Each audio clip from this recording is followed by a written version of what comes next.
Bonjour à tous et bienvenue dans cette émission consacrée aux entreprises technologiques en croissance. Aujourd'hui, nous avons le plaisir d'accueillir sur ce plateau le patron de la société Bluetalk, la société qui édite TeamBlogger, un réseau social mobile pour les fans de sport. Et ce patron, c'est Luc Jacobs. Merci de nous avoir rejoints sur ce plateau. Alors, je le disais, réseau social mobile pour fans de sport, qu'est-ce que ça veut dire concrètement ?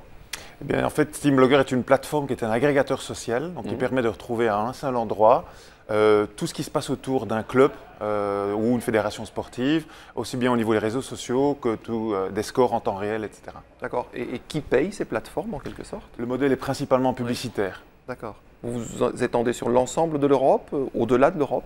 Nous sommes mondial, puisqu'en fait, TeamBlogger n'a pas de limitation de frontières. On s'adresse à tous les fans du sport dans le monde, une cible qu'on estime à peu près à 1,5 milliard de personnes. Oui, donc c'est ce qui est évidemment énorme. Quand avez-vous créé votre activité et comment est-ce que ça s'est créé ? Avec quelle idée ? Bluetalk a été créé en 2006 et au départ, on a en fait travaillé dans le mode projet. On a travaillé pour des grandes marques comme Flair, VT4, Carlsberg, Pepsi. Et en 2009, une époque où les réseaux sociaux et les mobiles n'étaient pas encore développés comme ils le sont maintenant, évidemment. Effectivement. À cette époque-là, l'iPhone n'était même pas encore sorti. Donc, on travaillait en Java, les technologies qui précédaient.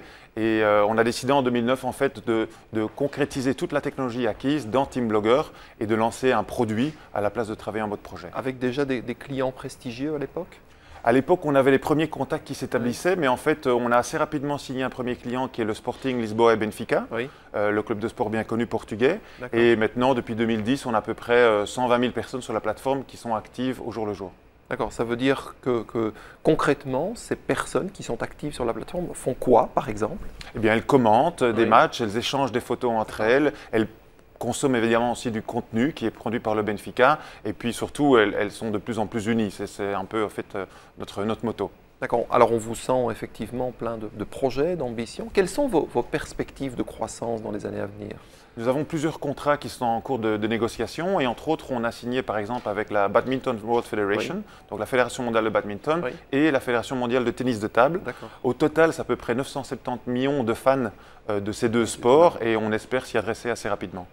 Alors, vous allez gérer cette croissance-là de quelle manière ? Quelle est votre philosophie dans la gestion de la croissance ? Alors, on vient maintenant ici de passer dans ce qu'on appelle la version 2.0 de la société et de la plateforme, c'est-à-dire qu'on a une nouvelle équipe en place et aussi une nouvelle architecture de plateforme et on va gérer la croissance à travers un réseau d'agents qui va nous permettre d'accéder au marché et des associations qu'on va devoir faire avec des sociétés internationales déjà présentes sur les marchés aujourd'hui. Oui, parce que vous aurez besoin d'argent, c'est clair ? C'est clair, financement, marché et bien sûr ressources humaines, c'est pour nous les trois points les plus importants aujourd'hui. Alors ce sont les leviers évidemment qui vont vous permettre cette croissance, mais ça peut constituer les freins et vous en avez des freins. Malheureusement, étant une société belge, une petite société belge de 9 personnes, c'est effectivement les trois freins principaux, donc le financement au niveau de tout ce qui est bancaire et financement privé. Il y a peu de réceptivité des banques. Voilà, aujourd'hui tout le monde connaît les problèmes dans lesquels se trouvent les banques, nous, notre dossier est principalement toujours refusé. Également au niveau des marchés, on a une fragmentation au niveau des langues, 17 langues différentes sur 25 pays, et aussi des ressources humaines. Nous ne produisons pas assez d'ingénieurs en Belgique à ce jour. Ce qui est assez surprenant, on pourrait imaginer qu'en Belgique, en Europe de manière générale, on produit suffisamment d'ingénieurs pour satisfaire vos demandes.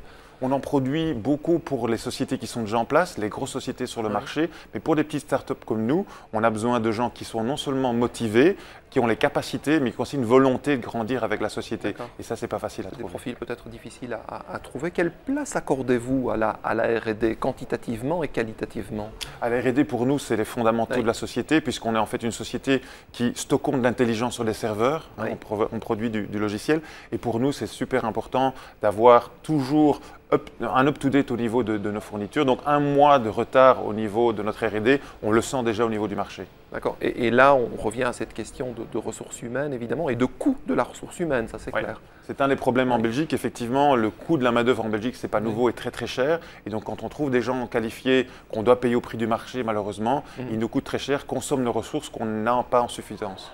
Vos concurrents au niveau mondial, se trouvent où? On a des concurrents principalement aux États-Unis, en Silicon Valley, bien entendu. Quelques concurrents en France, en Angleterre et puis en Asie, bien évidemment. Vous regrettez d'avoir entamé votre activité en Belgique et pas en Californie? Non, nous aimons notre pays et nous espérons pouvoir y rester.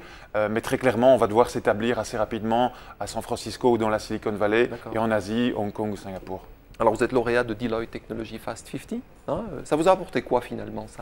Le Fast 50 de Deloitte nous a vraiment apporté une grosse visibilité au niveau du Benelux.